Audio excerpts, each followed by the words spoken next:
Wow, and so the final is set. It's not coming home, and they will not ramener le coupe à la maison. Instead, we have an upgraded version of the Finalissima that never was. Spain versus Argentina, the European champions versus the South American champions. Welcome to yet another daily recap. One of the last ones. This is the third to last one. We have this, the third place playoff, and the final, and then it's over, which is crazy. It was a disaster class by the supercomputer, by the way. 0 for 2 in the semifinals. I'll get its full record for the entire tournament so we can look over that, but not good, supercomputer.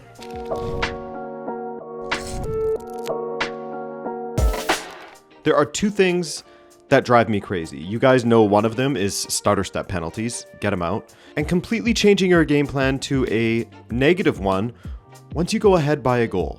More on that later. The first half of this match was, frankly, a bit of a staring competition. Two dudes circling each other, around a boxing ring, everybody being cautious. It got so cagey that neither side managed to get a single shot in the opening 30 minutes. The first time that's happened to start a World Cup game since back in 1966 when they started taking note of these records. Now, Tuchel had England set up quite narrowly, happy to hand Argentina the flanks, and basically asked them to break them down, while Scaloni handed Giuliano Simeone a start to stretch things down the right. For a long stretch, it was all midfield chess and very little end product in this game. Then things woke up in the second half. On 55 minutes, Morgan Rogers whipped in a gorgeous ball, and Anthony Gordon met it on the volley. Smart finish there, 1-0 England. Funny that Rogers, who is not a right winger, was having the best right wing performance for England of this World Cup, not politically. On the pitch, of course. And when England scored, you could see them running away with it. But in the end, it turned out Egypt dealt with their lead better than England did against Argentina. Instead of pressing home the advantage, Tuchel went full bunker mode, even though after the game, Harry Kane says that the instructions were to get another goal. The substitutions, they make it very difficult to believe that. It feels like Kane was covering for his manager just a little bit, because off came Anthony Gordon, the goal scorer for Ezri Konsa, an extra defender. Then Dan Burn arrived for Declan Rice, and an injury to Reece James forced another reshuffle at the back. It felt like England were parking the bus, putting bricks up in the windows with cement, trying to build a moat around it as well, and then inviting Argentina to try and find a way through. They were sitting deep. Argentina has one of, if not the greatest player of all time, a team of very qualified attacking talent. So, of course, if you ask them to, they will find a way. If you allow them to, they will find a way.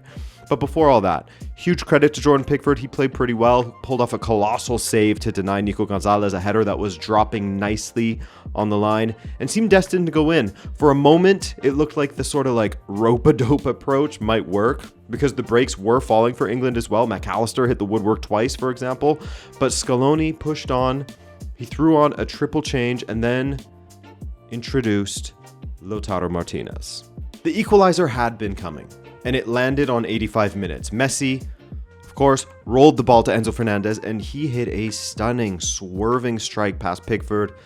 Mamma mia, 1-1, and you could feel the momentum swing all the way over. You had that feeling with the substitutions made and Tuchel not at all interested in bringing on any attackers at that time, that if they were to concede one, then there would only be one winner in this game, Argentina. England looked cooked mentally and physically after half an hour of chasing shadows and defending their own box following the goal that they had scored through Gordon. Then came the dagger, 90th minute, +2. Messi picked out Lautaro with his weak foot, who powered a header past Pickford. 2-1 Argentina, cue absolute bedlam. 2 assists for Messi, 2 moments of quality from Argentina exactly when they needed it once again. A late show. You gotta hand it to him. Even the most ardent haters who might be out there, this was impressive to be able to do this once again, so late in a game. That never say die. Tactically, this one's going to sting for English supporters.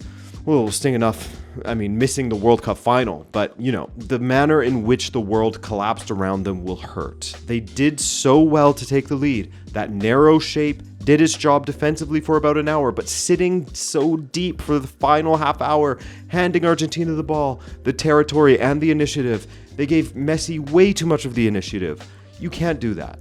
You just can't invite a player like that to have so much of the ball for 30 minutes and not expect him to hurt you. Scaloni, I mean, his subs changed the game in a positive way for Argentina, whereas Tuchel's subs and the change to a back five did kill England. Because yes, Tuchel admitted after the match that it was a deliberate choice to change to a back five because, as he said, Argentina were winning most of the headers in the box. You can score goals with a back five. I'm not trying to argue that it's impossible to do so, but England not just changed to a back five, but withdrew into their shell. And it was interesting to see that when they were 2-1 down, then attackers came on, and suddenly England could hold on to possession in Argentina's half of the pitch. They didn't look like they were shell-shocked anymore. And it makes you wonder, where was this will to win the game and score a goal when they were already winning or even at 1-1? Where was the move to win the game at 1-1? That's the thing that will hurt the English the most, I think. This reactive, timid approach that they had, subbing on millions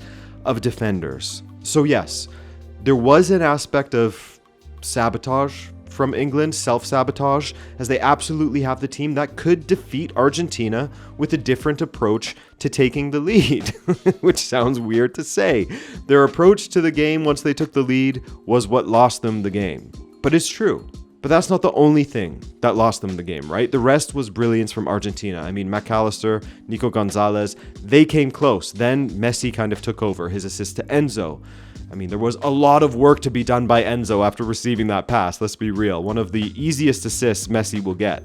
But his assist to Lautaro Martinez, a perfect cross with his weaker right foot, unreal. It had to be him over and over and over again in this tournament. Those 2 assists take Messi up to 8 goals and 4 assists. He could very well end up topping both the goals and the assist column at this point, as he is just 1 behind Olise for assists now. After England scored, he locked in once again, similarly to when Argentina was 2 down against Egypt and he shifted to the right side of the pitch. He did the same kind of thing here, and once again, he looked 10 times sharper all of a sudden. He was sailing past defenders, wriggling out of tight corridors. His passing was superb. He would pop up in the middle. I mean, again, sometimes you just got to give it up to a guy. This guy is truly a pleasure to watch. Try to look beyond your hate and just enjoy this guy while you can. He said he was training for this World Cup for almost a year. He spent December in Argentina working hard to make sure he was fit, and he was very fit. He's not a burden on his team at all at 39 years of age. The opposite of that, really. So, the defending champions roll on. Their record in World Cup semifinals lives on as they have won every semifinal they have played in, 6 for 6. Argentina are into the final against Spain on Sunday in New Jersey, chasing back-to-back World Cups, which is crazy, with Messi 1 game from the perfect ending. England, they're left staring at the ceiling, staring at their feet, whatever, wondering what could have been if they had just continued to play football. Of course, you're going to see those pictures of Messi and a 5-ish-month-old Lamine Yamal all over the place, and it really is such a statistic anomaly that those photos exist, that a charity photo shoot would pair Lionel Messi and Lamine Yamal together, and just over 18 years later, they are now facing off in a World Cup final. It's crazy. It's an impossibility. It doesn't make sense. What a story, though, whatever the ending may be, whether Messi gets a second trophy, whether the torch is passed to Lamine Yamal. The narratives, man. The narratives here. Anyway, we'll chat about those narratives and much more in the World Cup final preview video. Again, the supercomputer has a lot of making up to do. So guys, thanks for watching, and I'll see you in another video very soon. Later.